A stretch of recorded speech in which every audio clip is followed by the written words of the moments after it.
Hallelujah, hallelujah, hallelujah. अनुवाद वाचा दे 32 ते 33 वचन. अनुवाद कॉन्सोलेशन 32. म्हणून तुम्ही आपल्या देवाचे ह्याच्या आज्ञा काळजीपूर्वक पाळा. उजवीकडे वळू नका. वर्ष 33. ज्या मार्गाविषयी तुमचा देव परमेश्वर याने तुम्हाला आज्ञा केली आहे त्याच मार्गाने तुम्ही चाला. म्हणजे तुम्ही जिवंत राहाल व तुमचे कल्याण होईल आणि जो देश तुम्ही वतन करून फिरणार आहात त्यात तुम्ही शिरकाळ राहाल. Hallelujah, hallelujah. वचन सांगते म्हणून तुम्ही आपला देव परमेश्वर याच्या आज्ञा काळजीपूर्वक पाळा. उजवी डावीकडे वळू नका. ज्या मार्गाविषयी तुमचा देव परमेश्वर याने तुम्हाला आज्ञा दिली आहे त्याच मार्गाने तुम्ही चाला. म्हणजे तुम्ही जिवंत राहाल व तुमचे कल्याण होईल आणि जो देश तुम्ही वतन करून घेणार आहात त्यात तुम्ही चिरकाल राहाल. बायबल सांगते परमेश्वर पिता मोशेच्या द्वारे काही आज्ञा आपल्या लोकांना करत आहे. प्रभू म्हणतो जे या नियमशास्त्रात मी तुम्हाला आज्ञा नियम दिलेले आहेत ती तुम्ही काळजीपूर्वक पाळा. की जे काही आपल्याला प्रभूने नियम दिलेले आहेत तर वचन सांगते त्यापासून तुम्ही उजवी डावीकडे वळू नका. म्हणजे देवाचे नियम तंतोतंत पाळण्याचा प्रयत्न करा. उजवी डावीकडे न वळणं याचा अर्थ असा आहे की परमेश्वराने आपल्याला जे नियम दिले आहेत, ज्या आज्ञा दिलेल्या आहेत, जसं सांगितले तसंच करणे, त्यापासून न भोगणे, ना त्याच्यात भर घालणे, ना त्याच्यातून काही काढून टाकणे, तर पूर्ण रीतीने परमेश्वराच्या आज्ञेचे पूर्ण पालन करणे, पूर्ण देवाच्या नियमाचे पालन करणे. याचा अर्थ आहे बायबल शिकवते उजवी डावीकडे न वळणं म्हणजे देव जे सांगतो तीच मात्र करणे किंवा भलतीचकडे न वळणे, पाप न करणे, चुकीच्या गोष्टी न करणे किंवा जे देवाला आवडत नाही असं कोणतेही वाईट कृत्य न करणे, तर पूर्ण परमेश्वराच्या अनुकरणात राहणे, देवाच्या आज्ञेचे नियमाचे पालन करणे म्हणजे उजवी डावीकडे न वळणे. देवाचे नियम तुम्ही काळजीपूर्वक पाळा. काळजीपूर्वक म्हणजे काळजी घेऊन. जसे की पहा एखादी लहानशी वस्तू आहे जी आपल्याला सांभाळण्यासाठी दिलेली आहे. ती फार किमती वस्तू आहे. ती वस्तू व्यवस्थितरित्या आपण सांभाळणार, सतत लक्ष ठेवणार, व्यवस्थित जागेमध्ये ठेवणार, हरवणार नाही अशा ठिकाणी ठेवणार. याचा अर्थ आहे आपण एक काळजी घेणार, त्या वस्तूकडे लक्ष देणार. तसंच आहे परमेश्वराचे नियम, परमेश्वराच्या आज्ञा आपल्याला काळजीपूर्वक पाळायच्या. नाही पाळले तर आपल्याला भरपाई करावी लागेल. म्हणजे न पाळल्याने आपल्या जीवनात दुःख संकटे येणार. एखाद्या लहान बाळाला आपण काळजी घेऊन सांभाळतो, ते एकदम लहान आहे, पडू शकते, काहीतरी इजा होऊ शकते किंवा काही ते उचलून खाऊ शकते, म्हणून काळजी घेऊन आपण त्या लहान बालकांना सांभाळतो. तशा प्रकारे आपल्याला परमेश्वराचे नियम काळजीपूर्वक पाळायचे. कुठेही काही वाईट चुकीचं घडू नये अशा प्रकारे चांगल्या प्रकारे आपल्याला देवाचे नियम पाळायचे. म्हणून बायबल सांगते जर तुम्ही देवाचे नियम काळजीपूर्वक पाळणार आणि त्यापासून उजवी डावीकडे वळणार नाही तर प्रभू ज्या देशात आपल्याला ठेवलेले आहे त्या देशात प्रभू आपलं कल्याण करील, आपली वाढ करील, आपल्याला बहुगुणित करील, फलद्रूप करील, आशीर्वादित करील. म्हणजे देवाच्या आज्ञा जर आपण काळजीपूर्वक पाळल्या, त्यापासून उजवी डावीकडे वळाले नाही तर आपलं कल्याण होईल. कल्याण म्हटलं तर आपली प्रगती होईल, आपला उद्धार, आपलं तारण होईल, आपण यश प्राप्त करतील, आनंद, शांती आणि सुख आपण मिळवणार प्रभूपासून. जेव्हा आपण देवाचे नियम काळजीपूर्वक पाळतील तेव्हा देवाच्या आज्ञा काळजीपूर्वक पाळतील, त्यापासून उजवी डावीकडे वळणार नाही तर आशीर्वाद, अनुग्रह आपल्या पदरी येणार. परमेश्वराच्या अनुग्रहाने मात्र आपण पूर्ण रीतीने भरले जाणार.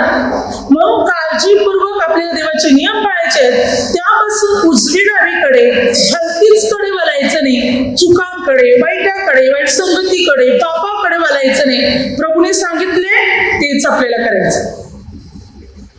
परमेश्वराने जे नियम आपल्याला दिलेले आहेत, ज्या आज्ञा दिलेल्या आहेत, ते आपल्याला पाळायचे. जसं सांगितले तसंच आपल्याला करायचं. तर अनुग्रह आणि तर आशीर्वाद आपल्याला परमेश्वरापासून पूर्ण रीतीने प्राप्त होणार. हा बायबल काय सांगते आपल्याला वचनामध्ये, अनुवादमध्ये 17 अध्याय 18 ते 20 वचनापर्यंत परमेश्वर पित्याने म्हटले, जेव्हा तुमच्या इस्रायल लोकांमध्ये जेव्हा मी एक राजा उत्पन्न करेन, म्हणजे जेव्हा तो तुमच्यामध्ये एक राजा बनेल, तेव्हा तो राजास्थानावर बसल्यावर त्याने या नियमशास्त्राची एक नक्कल आपल्या वहीमध्ये उतरून घ्यायची. म्हणजे जसे की उत्पत्ती, निर्गम, लेवी, गणना आणि अनुवाद या 5 पुस्तकाची नक्कल, म्हणजे मोशकृत्य ग्रंथ, पंचग्रंथ, मोशकृत्य पंचग्रंथ म्हणजे 5 पुस्तकाचा ग्रंथ. या ग्रंथातली वचने त्याने एका वहीमध्ये लिहून घ्यायची, 5 पुस्तकातली.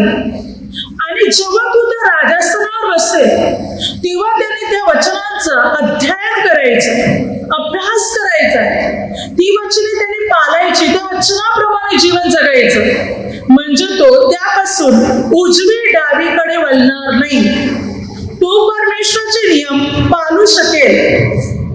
असे केल्याने बायबल सांगते त्याचं हृदय उन्मत्त होणार नाही, देवाच्या आज्ञेपासून तो बहकणार नाही आणि त्याचं वंशज, त्याचं घराणं इस्रायल घराण्यामध्ये चिरकाल राहील. काय सांगते वचन? प्रभू म्हणतो एक राजा जरी गादीवर आला तरी त्या राजाने या मोशकृत्य ग्रंथाचा अभ्यास करायचा, अध्ययन करायचं ग्रंथाचं, आणि त्याने त्याचे पालन करायचे. त्यापासून त्याने उजवी डावीकडे वळता कामा नये. जर तो नियमशास्त्राचं पालन करत आहे तर तो उजवी डावीकडे वळणार पण नाही. त्याच्यातून कोणत्या चुका घडणार नाहीत. त्याचं हृदय उन्मत्त, गर्विष्ठ होणार नाही आणि देव त्याला आशीर्वाद देईल, त्याचं घराणं वाढेल, त्याचं वंशज टिकून राहील, कारण तो देवाचे नियम पाळत आहे म्हणून. बायबल आपल्याला सांगते तुम्ही पण या वचनाचं अध्ययन करत राहणार, नियमशास्त्राची वचनांचे पालन तुम्ही करत राहणार, तर तुम्ही उजवी डावीकडे वळू शकणार नाही. म्हणजे तुम्ही पापाकडे वळणार नाही, तुम्ही सरळ परमेश्वराच्या मार्गात चालणार, तुम्ही नीट परमेश्वराच्या मार्गात चालणार आणि तुम्हाला परमेश्वराचा अनुग्रह मात्र प्राप्त होणार. म्हणून आपण देवाचे नियम, देवाच्या आज्ञा पाळण्याचा आपण प्रयत्न केला पाहिजे. प्रभूच्या मार्गात आपण चालले पाहिजे. म्हणजे प्रभूची कृपा, प्रभूचा अनुग्रह आपल्या प्रत्येकाच्या जीवनात उतरणार. आपण प्रभूच्या आशीर्वादाने आणि सामर्थ्याने मात्र भरले जाणार. म्हणून वचन सांगते तुम्ही उजवी डावीकडे वळू नका, म्हणजे प्रभूच्या मार्गात तुम्ही सरळ चाला. म्हणजे देवाचे नियम आपल्याला तंतोतंत पाळायचे, प्रभूच्या आज्ञेप्रमाणे, वचनाप्रमाणे चालायचे, तर देवाकडून विपुल आशीर्वाद मिळेल. अनेक वेळा आपण विचार करतो देव का मला अनुग्रह देत नाही, माझी का प्रगती होत नाही, का भरभराट होत नाही, का यश मी संपादन करत नाही, का माझ्या मागण्या पूर्ण होत नाही. काय खरोखर मी देवाच्या मार्गावर सरळ रीतीने चालत आहे का? मी देवाच्या वचनाचं पूर्णपणे पालन करत आहे का? देवाच्या आज्ञेप्रमाणे मी जीवन खरोखर जगत आहे का? जर असं असेल तर देव आपली प्रगती करायला उशीर लावणार नाही. आपण जर उजवी डावीकडे वळत आहोत, पापाकडे, भलतीचकडे वळत आहोत, आपल्या जीवनात चुक आहेत, पाप आहे, निंदा आहे, एकमेकाविरुद्ध आपण बोलत आहोत, तर कशी आपली प्रगती होणार? याचा अर्थ आपण उजवी डावीकडे वळालेले आहोत. आपण प्रभूच्या मार्गात स्थिर नाही, आपले डोळे परमेश्वराकडे लागलेले नाहीत. पहा, एक गाडी चालवणारा मनुष्य, तू गाडी चालवत असताना त्याला नीट व्यवस्थित पाहावं लागते. अगदी मात्र काचेतून लागते, मागून कोणती गाडी येते का काय, कारण मला माझ्या जीवनाचा सांभाळ करायचंय. तू इकडे तिकडे पाहत राहणार आणि नीट सरळ पाहणार नाही किंवा आरशामध्ये नीट पाहणार नाही की हा मला मार्गाने जायचंय, तर माझं संरक्षणासाठी मला व्यवस्थित लक्ष दिलं पाहिजे. जर तू व्यवस्थित लक्ष देणार नाही आणि भलतेच तिकडे इकडे तिकडे पाहत राहणार, बडबड करत राहणार, गप्पा मारत राहणार, तर नक्की ऍक्सिडेंट होणार, अपघात घडला जाणार आणि स्वतःचा नाश करून बसणार, नुकसान करून बसणार.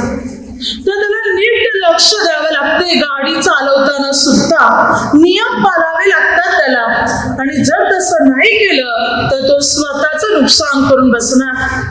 रस्त्याने चालताना आपल्या नीट समोर खाली पाहून चालावं लागते. वर पाहून चालणार तर नक्की खड्ड्यामध्ये पडणार, आपटणार, किंवा इकडे तिकडे भलतीचकडे पाहत चालणार तर पुढून गाडी येऊन आपल्याला नक्की अपघातामध्ये पाडणार. म्हणून नेहमी आपलं लक्ष अगदी पुढे सरळ व्यवस्थित असावं, किंवा ज्या मार्गावर आपण क्रमण करत आहोत त्या ठिकाणी माझं जीवन सुरक्षित आहे ना, अशा प्रकारे आपल्याला लक्ष द्यावं लागते. जर भलतीचकडे आपण लक्ष देणार तर स्वतःच्या जीवनात काही ना काही संकट ओढून बसणार, काही ना काही समस्या ओढून बसणार आणि स्वतःचा नाश करून बसणार. म्हणून वचन सांगते की प्रभू म्हणतो, माझे नियम पाळण्यात तुम्ही पूर्ण रीतीने खबरदारी घ्या, त्यापासून तुम्ही उजवी डावीकडे वळू नका. माझे नियम तंतोतंत पाळा, तुम्ही सरळ मार्गावर चाला, भलतीकडे तुम्ही वळू नका, म्हणजे मी तुमचे कल्याण करीन, तुमचा उद्धार करीन, तुमचे तारण करीन, तुमची प्रगती करीन, म्हणून परमेश्वर पिता आपल्याला सांगते. पण वचन सांगते 2 राजे 22 अध्याय 2 वचनात योशिया राजा असा एक राजा होऊन गेला जो उजवी डावीकडे वळाला नाही, ज्याने परमेश्वर पित्याचे नियम तंतोतंत पाळले. योशिया राजाने तंतोतंत देवाचे नियम पाळले. तो उजवी डावीकडे वळाला नाही, म्हणजे भलतीचकडे वळाला नाही, उलट त्याने लोकांत सुधारणा घडून आणली. या योशिया राजाने देवाचे नियम पूर्ण पाळले, त्याने सरळ मार्गावर तो चालला. तो 8 वर्षाचा होता तेव्हाच तो राज्य करू लागला होता. आपल्या कारकिर्दीच्या 8व्या वर्षी म्हणजे वयाच्या 16व्या वर्षी तो परमेश्वर पित्याच्या भजनी लागला होता. अगदी त्याने परमेश्वर पित्याचे मंदिर दुरुस्त करण्याची आज्ञा केली. कारकिर्दीच्या 12व्या वर्षी वयाच्या 20व्या वर्षापासून त्यांनी परमेश्वर पित्याच्या मंदिराची दुरुस्ती करायला सुरुवात केली. त्याने देवाच्या मंदिराची दुरुस्तीही केली. त्याने लोकांनी नियम पाळावे म्हणून त्यांनी मात्र लोकांना परमेश्वर पित्याच्या मंदिरात एकवट केले. आबाल दुबाल, लहानपासून म्हाताऱ्यापर्यंत मोठ्या व्यक्तीपर्यंत सर्वांना त्यांनी परमेश्वर पित्याच्या मंदिरात जमा केले की सर्वांना देवाचे नियम पाळावे, सर्वांना देवाच्या आज्ञा पाळाव्या म्हणून. आणि त्याने देवाबरोबर करार केला योशिया राजाने. या योशिया राजाने मंदिराची, देशाची, नगराची शुद्धी केली. सर्व मूर्त्या काढून टाकल्या, मूर्ती स्तंभ नष्ट केले, किंवा ज्या वेद्या मूर्तीपूजेसाठी बांधल्या होत्या त्याही त्याने तोडून फोडून टाकल्या. सर्व अमंगल गोष्टी त्याने नष्ट करून टाकले. पाप करणारे, वाईट करणाऱ्या लोकांना त्याने नष्ट करून केले. धार्मिकता आणि मात्र सत्यता, पवित्रता या गोष्टी त्याने प्रस्थापित केल्या. अशा प्रकारे योशिया राजाने देवाचे नियम पाळले. त्याने असा वलांडण सण पाळला जो सुरुवातीपासून कोणी असा वलांडण सण पाळलेला नव्हता. मोशेच्या काळानंतर कोणी असा वलांडण सण पाळला नव्हता. अगदी तो शमूएल संदेष्ट असो, दावीद राजा, या कोणाच्या काळात असा वलांडण सण पाळण्यात आला नव्हता जो योशिया राजाने पाळला. म्हणजे लोकांची शुद्धी केली त्यांनी. वलांडण सणाचा पहिला हेतू होता शुद्धीकरण, लोकांना शुद्ध करणं, पाप कबूल करणं आणि देवाला अर्पण करणं. या गोष्टी योशू राजाने केल्या. साऱ्या लोकांची त्यांनी शुद्धी केली. मला बायबल सांगते योशासारखा वरांडल सण कोणीच पाळला नाही. तो पूर्ण देवाचं भय बाळगून देवाचे नियम पाळून चालला. योशा राजाच्या काळात त्याच्या बापामुळे त्याच्या आजोबामुळे संकट आले होते, पण योशा राजाच्या प्रार्थनेमुळे देवाने त्या संकटाला पुढे लोटून दिले आणि योशा राजाच्या काळात ते संकट सुद्धा आले नाही. कारण तो देवाचे नियम पाळत होता. देवाच्या नियमापासून तो उजवी डावीकडे वळाला नाही. तो सरळ चालला परमेश्वराच्या मार्गात. जेव्हा तो मरण पावला तेव्हा त्याच्यासाठी इर्म्या संदेष्टाने विलाप गीत रचले. बायबल मधला मुख्य संदेष्टा, मोठा संदेष्टा, इर्म्या संदेष्टा, त्याने त्याच्यासाठी गीत गायले. त्या फक्त तेवढंच नाही तर मात्र हे गीत सर्व इस्रायली कुमारीने नेहमी म्हणावं असं नियम सुद्धा लागू झाला. योशा राजाच्या मात्र आठवणीने त्याच्यासाठी गीत गायले जावे हा नियम पण बनला गेला. Hallelujah, hallelujah. का? कारण तो देवाच्या नियमापासून उजवी डावीकडे वळाला नाही. तो पूर्ण रीतीने देवाचे नियम पाळत होता आणि त्यामुळे परमेश्वराचा अनुग्रह त्याला मिळाला. देवाचा आशीर्वाद मात्र त्याला मिळाला. परमेश्वराच्या अनुग्रहाने आणि आशीर्वादाने मात्र योशा राजा भरला गेला. आज बायबल आपल्याला तेच सांगते, तुम्ही सुद्धा देवाच्या नियमापासून उजवी डावीकडे वळू नका. सरळ देवाच्या मार्गात चला. देवाचे नियम तंतोतंत पाळण्याचा प्रयत्न करा. मग प्रभू आपल्याला अनुग्रह देणार, आशीर्वाद देणार, आपली उन्नती आणि आपली प्रगती मात्र प्रभू करणार. आपली सर्व बंधने प्रभू पूर्ण रीतीने तोडणार. मात्र आपण देवाचे नियम, देवाच्या आज्ञा पाळण्याचा आपण प्रयत्न केला पाहिजे. जर खरोखर आपण देवाचे नियम पाळणार, आज्ञा पाळणार तर परमेश्वर आपल्याला अनुग्रह देणार. हालेलुया. पुढे वचन काय सांगते पहा. अनुवाद 28 अध्यायामध्ये 13 ते 14 वचन. तुझा देव परमेश्वर याच्या ज्या आज्ञा मी आज तुला देते ते ऐकून तू काळजीपूर्वक पाळशील तर परमेश्वर तुला तुच्छ नव्हे तर मस्तक करेल. तू खाली नव्हे तर वर राहशील. ज्या गोष्टीविषयी मी तुला आज आज्ञा करीते त्यापासून उजवी डावीकडे वळून अन्न देवाच्या नादी लागणार नाहीस व त्याची सेवा करणार नाहीस तर असे घडेल. काय सांगते बायबल? प्रभू म्हणतो तू माझ्या आज्ञा नियम पाळशील. तू माझ्या नियमापासून उजवी डावीकडे वळणार नाही. तू अन्न देवतांच्या नादी लागणार नाहीस. तू त्याची सेवा करणार नाहीच. तर फक्त परमेश्वराची सेवा करशील, देवाचे नियम पाळशील तर प्रभू म्हणतो मी तुला मस्तक करीन. मी तुला उंच करीन. मी तुला मस्तक करीन. मी तुला श्रेष्ठ करीन. मी तुला गौरव, मान आणि सन्मान देईन. 4 चौघात काय अगदी साऱ्या जगातून सन्माननीय व्यक्ती बनला जाशील. जर तू माझ्या नियमापासून उजवी डावीकडे न वळला तर मी तुला मस्तक करीन. मी तुला उंच करीन. प्रभू ईश्वर परमेश्वर पिता म्हणते की तू उंच नव्हे तू मस्तक होशील. तू मात्र मी तुला श्रेष्ठ करीन. तू अशा व्यक्ती बनशील की सर्व लोकात तुला मान आणि सन्मान मिळेल. अशी व्यक्ती मी तुला बनवेल. जर आपण देवाचे नियम पाळणार, त्यापासून उजवी डावीकडे वळणार नाही तर परमेश्वर आपल्याला अनुग्रह देईल. प्रभू आपल्याला आशीर्वादित करणार. प्रभू आपली उन्नती करणार. योशुआ 1:7 परमेश्वर पिता योशुआस काय म्हणतो पहा की तू माझे नियमशास्त्र पाळ. उजवी डावीकडे वळू नको, म्हणजे जिकडे तू जाशील तिकडे तू यशस्वी होशील. कारण जसा मी मोशे बरोबर होतो तसा मी तुझ्या बरोबर असणार. माझं नियमशास्त्र सदैव तुझ्या मुखी असू दे.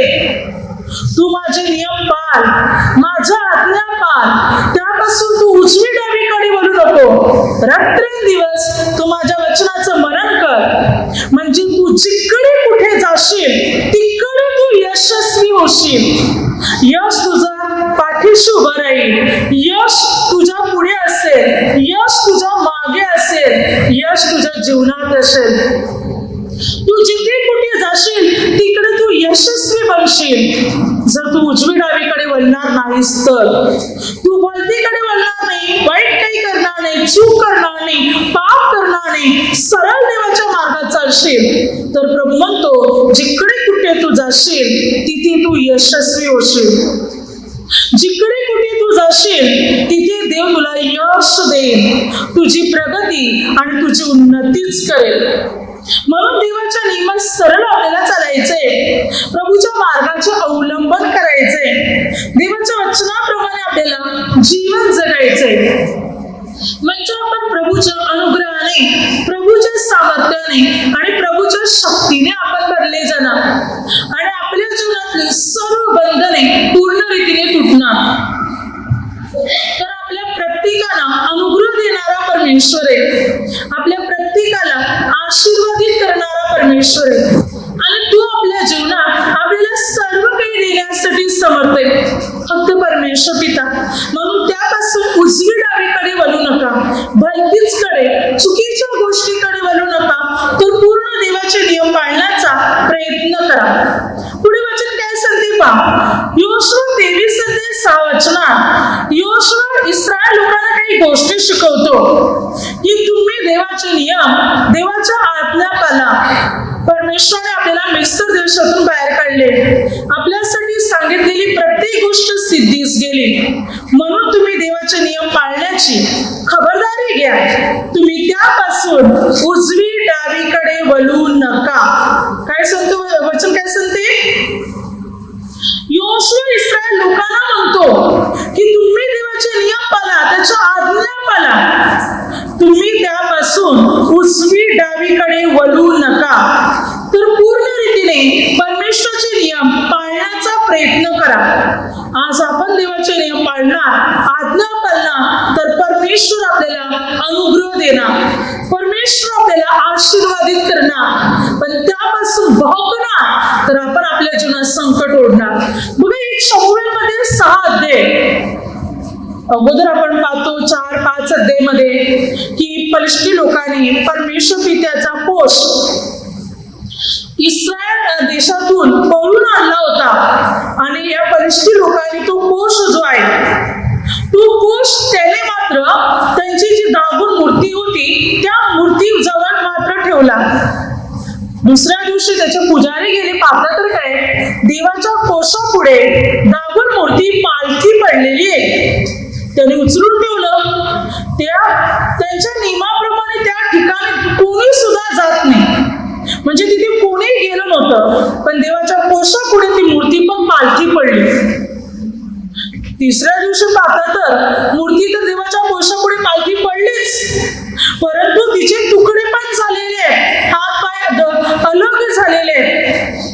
त्यानंतर देवाचा क्रोध त्यांच्यावर भडकला परमेश्वर पित्याचा आणि त्यांच्यामध्ये फलिष्टी लोकांमध्ये ग्रंथी उठल्या. एक रोग असा आला की त्याच्याने संपूर्ण कुटुंबांना, सर्व घरांना पीडित केलं, ज्याला मरी म्हणतात. जसं मात्र एकामागे सर्व आजारी पडलं, घरामध्ये एक घर आजारी पडले, ते घर आजारी, सर्व गाव आजारी पडलं. ज्याला म्हणतात एक मरी हा रोग, म्हणजे पसरणारा रोग. असा रोग त्यांच्यामध्ये पसरला, ग्रंथीचा रोग होता जो संपूर्ण कुटुंबात पसरला गेला होता. या ग्रंथीच्या रोगामुळे अनेक लोक मरू लागले आणि जिकडे जिकडे लोकांनी देवाचा कोष नेला त्या सर्व ठिकाणातल्या लोकांवर ग्रंथी आल्या. या 5 नगरातल्या लोकांवर ग्रंथी उठल्या आणि सर्व ग्रंथीने पीडित झाले, मरू लागले. तेव्हा त्यांचे लोक जमा झाले, म्हणू लागले की मात्र इस्रायलच्या देवाचा हात आपल्यावर पडलेला आहे, आता करायचं काय. हा इस्रायल लोकांचा जो कोष आहे तो त्यांच्या नगरात पोचता केलाच पाहिजे. म्हणून मग त्या लोकांनी मात्र एकमेकांचा सल्ला घेतला आणि त्या लोकांचा म्हणजे जे पुजारी होते त्यांचा सल्ला घेतला. आता हा कोष पाठवायचंय तेव्हा त्यांनी म्हटलं की गाडी घ्या आणि त्या गाडीला 2 गायी झुपा, कधी न झुपलेल्या अशा 2 गायी त्या गाडीला झुपा आणि त्यांची वासरे घरीच ठेवा आणि त्या गाडीमध्ये हा परमेश्वराचा कोष ठेवा आणि 5 सोन्याच्या ग्रंथीच्या प्रतिमा आणि 5 सोन्याच्या उंदराच्या प्रतिमा, कारण देवाने उंदीर पण पाठवले होते. त्या उंदराने फलिष्टी लोकांच्या जमिनीचा, शेतीचा, धान्यांचा नाश केला होता. म्हणून त्याने त्या प्रतिमाही त्याच्यात ठेवल्या. त्याने म्हटलं गाडी हाकलणारा कोणी नसावा. समज या गायीने बेतशेमेकडे म्हणजे इस्रायलच्या देशाचा रस्ता पकडला तर समजावं की इस्रायलचा देव परमेश्वर जो स्वर्ग आणि पृथ्वीचा निर्माण करते त्याच्यामुळे आपल्याला पीडा आल्या, आपण त्याचा कोष चोरी करून पळून आणलेला होता म्हणून. पण जर या गायी दुसऱ्या भलतीचकडे वळाल्या तर समजावं की आपल्या देवतापासून पीडा आलेली आहे. तेव्हा त्याने ती गाडी झुपली, गाडीला गायी झुपल्या आणि त्या गाडीत कोष ठेवला, पण गाडी हाकलणारा कोणी नव्हता. गायीने बरोबर बेतशेमेकडे जाण्याचा रस्ता पकडला. जाताना त्या उजवी डावीकडे वळाल्या नाहीत. Hallelujah, hallelujah. काय सांगते बायबल? जाताना त्या उजवी डावीकडे वळाल्या नाही, सरळ इस्रायलच्या देशात गेल्या. गायी बघा, ज्या गायी आहेत मुख्य प्राणी आहेत, मनुष्य होते, गायी होत्या, त्या गायी सुद्धा उजवी डावीकडे वळाल्या नाही, कारण त्यांना माहितीये आम्ही जिवंत देवाचा कोष घेऊन चाललेले आहेत, ज्याच्या देवाने स्वतःच्या बोटाने लिहिलेल्या 2 दगडी पाट्या आहेत, ज्याच्या 10 वचनं आहेत. या गायी आज्ञा पाळत होत्या. या गायीने उजव्या डावीकडचा पण रस्ता पकडला नाही, सरळ त्या बेतशेमेकडे म्हणजे इस्रायल देशामध्ये गेल्या. त्यावेळी इस्रायल लोक मात्र शेतात काम करत होते. पाहिले की कोष आलेले, त्यांना भरपूर आनंद झाला. बघा, या गायीने देवाचे नियम पाळले, देवाचा कोष इस्रायल देशात पोहोचवला आणि जाताना उजवी डावीकडे वळाले नाही. हालेलुया. गायीने आज्ञा पाळल्या, पण मनुष्य आज्ञा पाळू शकत नाही. म्हणून बायबल सांगते उजवी डावीकडे वळू नका, परमेश्वराचे नियम पाळा. म्हणूनच बघा, कोशाची बरोबर गायीने काळजी घेतली. म्हणून 1000 वर्षानंतर गायीच्याच गोठ्यात येशू ख्रिस्त जन्माला आला, जो देवाचा पुत्र, देवाचा शब्द, देवाचा वचन म्हणून जन्माला आला, प्रभू येशू. देवाने पाहिलं गायीने माझे नियम पाळले, माझा कोष, माझ्या आज्ञा, माझा शब्द बरोबर पोहोचवला, तर जो माझा पुत्र शब्द आहे त्या शब्दाला, माझ्या पुत्राला मी या गायीच्या गोठ्यात जन्माला आणतो. गायी त्याला त्रास देणार नाही, मनुष्य त्रास देणार. मी मनुष्याच्या घरात त्याला जन्माला आणत नाही, पण गायीच्या गोठ्यात आणतो. आणि देवाने आपल्या पुत्राला गायीच्या गोठ्यात जन्म दिला. म्हणजे पवित्र माता मरियेने बाल येशूला गायीच्या गोठ्यात जन्म दिला. Hallelujah, hallelujah. बायबल सांगते गायी देवाचे नियम पाळत होत्या, पण आज मनुष्य देवाचे नियम पाळत नाही. तो उजवी डावीकडे भलतीचकडे वळतो, देवाचे नियम मोडतो आणि स्वतःवर संकट ओढून घेतो. पहा पुढे वचन काय सांगते, नीतिसूत्र या पुस्तकामध्ये 4 अध्यायामध्ये 25 ते 27 वचनापर्यंत, तुझे डोळे नीट पाहून तुझ्या पापण्या तुझ्या पुढे सरळ राहून आपल्या पायाची वाट सपाट कर. तुझे सर्व मार्ग निश्चित असो, तू उजवी डावीकडे वळू नको, दुष्कर्मातून आपले पाऊल काढ. काय सांगते बायबल? तू सरळ चाल, तुझ्या पापण्या सरळ पाहू. बरं जाताना याला पाहणार, त्याला पाहणार, इकडे पाहणार, तिकडे पाहणार, तर वचन सांगते तुझ्या पापण्या सरळ पाहू. तू उजवी डावीकडे वळू नको, दुष्कर्मात आपलं पाऊल टाकू नको, तू भलतीचकडे वळू नको, देवाच्या मार्गात सरळ चाल. जर आपण देवाच्या वचनात चालणार, देवाच्या नियमात चालणार, तर देव आपल्याला अनुग्रह देणार. वाईटाकडे, पापांकडे, चुकीच्या गोष्टीकडे आपल्याला वळायचे नाही, तर परमेश्वरचे नियम आपल्याला पूर्ण पाळायचे. प्रभूच्या आज्ञेचे पालन आपल्याला करायचे. बायबल सांगते अनुवाद 17 अध्याय 8 ते 13. परमेश्वर पित्याने म्हटलं की तुमच्या नगरात, तुमच्या लोकात काही वाद असला, काही भांडण झालं, काही वादविवाद झालं, काही समस्या निर्माण झाली, तर परमेश्वर जे स्थान निवडेल आपल्या नावाची स्थापना करण्यासाठी, तिथे जा. तिकडूनचा जो शास्त्र असेल, याजक, शास्त्र, अधिकारी म्हणजे देवाचा सेवक, त्या देवाच्या सेवकाकडे तुम्ही जा आणि त्या आपल्या वादाविषयी तुम्ही त्याला सांगा. मग तो तुम्हाला मार्गदर्शन करेल आणि तो तुम्हाला जे काही सांगेल ते तुम्ही काळजीपूर्वक पाळा. त्यापासून तुम्ही उजवी डावीकडे वळू नका. जर तुम्ही देवाच्या त्या सेवकाचे ऐकले नाही तर तुम्ही प्राणास मुक्ती. देवपिता काय म्हणतो, मी निवडीन त्या स्थानातल्या सेवकाचं जो ऐकणार नाही तो प्राणास मुकावा, त्याची हत्या करण्यात यावी. जर तो देवाच्या सेवकाचं ऐकत नसेल तर वचन सांगते त्याने तो जे काही तुम्हाला सांगेल, जे काही तुम्हाला मार्गदर्शन करेल, तुम्हाला शिकवेल, त्याप्रमाणे करा. त्यापासून तुम्ही उजवी डावीकडे वळू नका. आणि जर तुम्ही उजवी डावीकडे वळले तर असा व्यक्ती प्राणास मुकावा. म्हणजे किती मोठं संकट त्याच्यावर येईल जर त्याने देवाच्या सेवकाचं ऐकलं नाही तर. म्हणजे देव म्हणतो तुम्ही माझे नियम पाळा, त्यापासून उजवी डावीकडे वळूच नका, आणि माझ्या सेवकाचंही तुम्ही ऐका आणि त्यापासूनही तुम्ही उजवी डावीकडे वळू नका. म्हणजे तुम्ही सरळ माझ्या मार्गात चला, माझ्या नियमात चला, माझ्या वचनात चला.